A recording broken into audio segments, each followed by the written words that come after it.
Welcome back, everyone. My name is Owen from Stiffler Podcasts, and this is episode 4. Okay, so let's get into the signing session.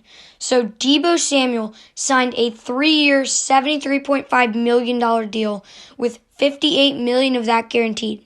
And here's a crazy fact for you about the signing frenzy of wide receivers this offseason. So Deebo Samuel is actually the 7th wide receiver this season to sign a deal worth at least $24 million per year. That is crazy. It has never happened before. And before this season, only DeAndre Hopkins of the Arizona Cardinals had hit that mark.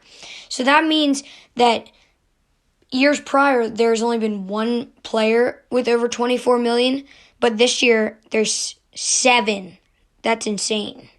Next, I'm going to be talking about who I think will win Rookie of the Year this year for the NFL.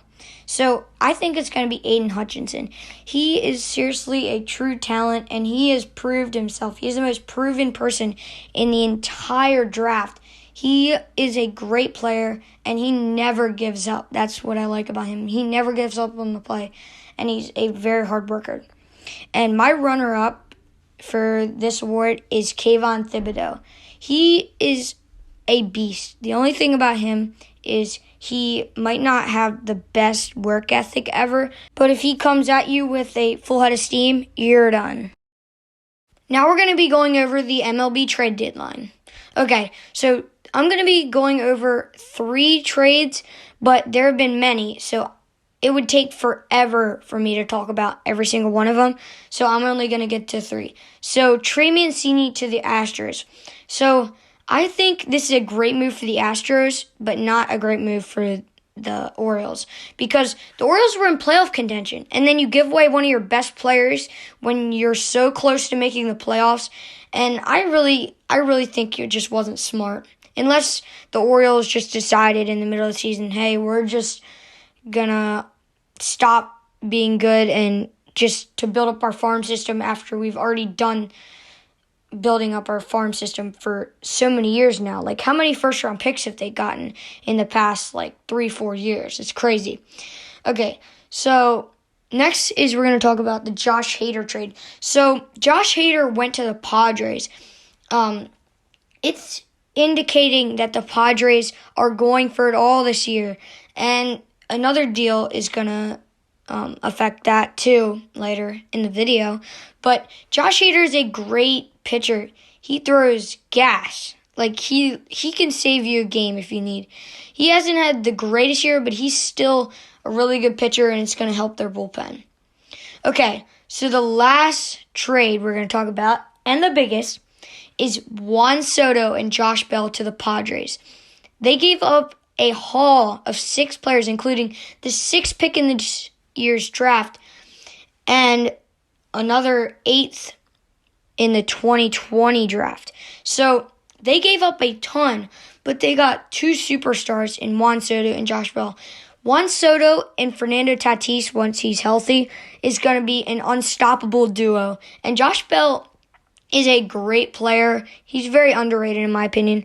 It might be biased that I'm a Pirates fan, but still, he's a great player. Okay, so we're going to get into some sports card news.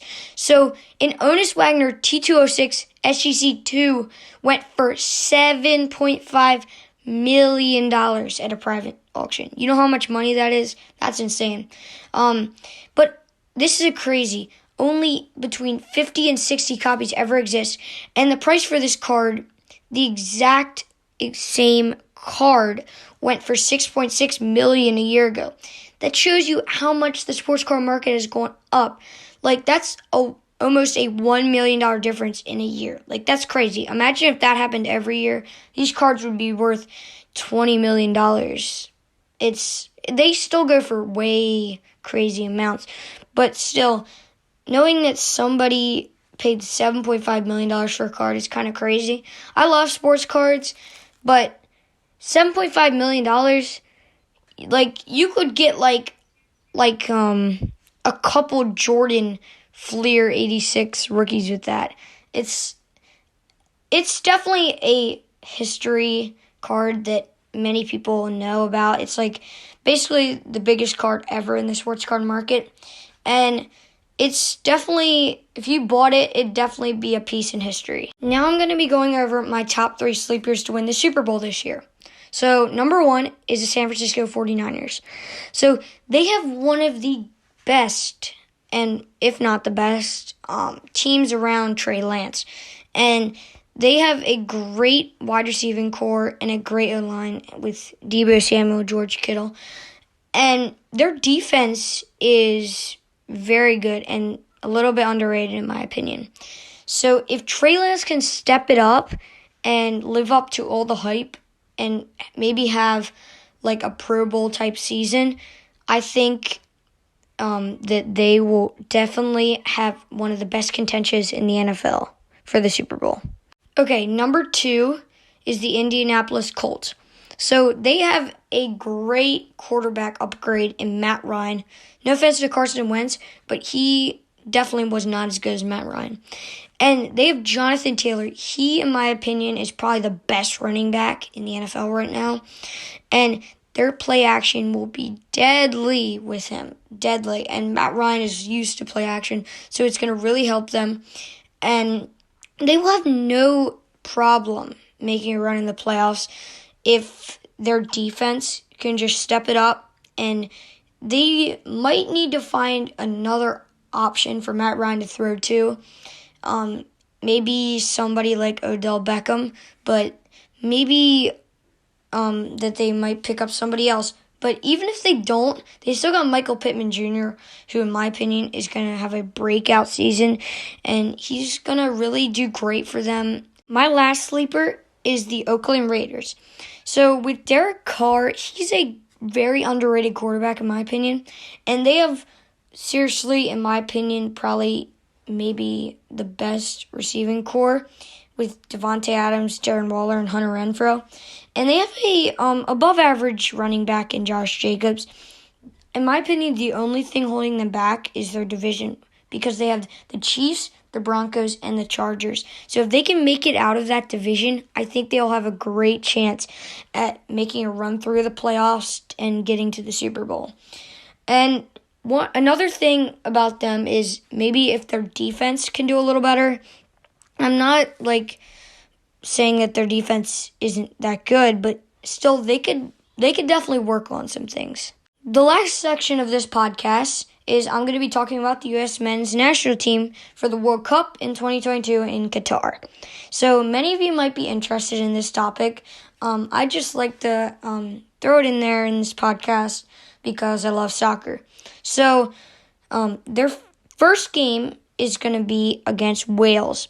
And this is definitely the most important matchup in the U.S. men's national team's path to make it to the World Cup. So if they can beat Wales and England, I'm not sure if they can beat England, but if they can beat Wales and Iran, I think they could definitely make it out because, in my opinion, England will get first in our group, and then it'll be us or Wales, and then Iran. No offense to Iran, but I just don't think they're on the same level as the United States and Wales and England. So if the United States can pull it off in the first game, their chances of making it to the World Cup elimination games skyrockets. At the end of this podcast, I'd just like to say a few things. So, rest in peace, Bill Russell. He just passed away this past week, and he was really one of the greatest basketball players to ever live, and he won 11 NBA championships. That's the most ever, and that's a winner right there. And number 2 is Vince Scully just died, which is super sad. I was never alive, and really I never really saw him broadcast, but I saw a few highlights, and so he really has a great voice and will definitely be remembered.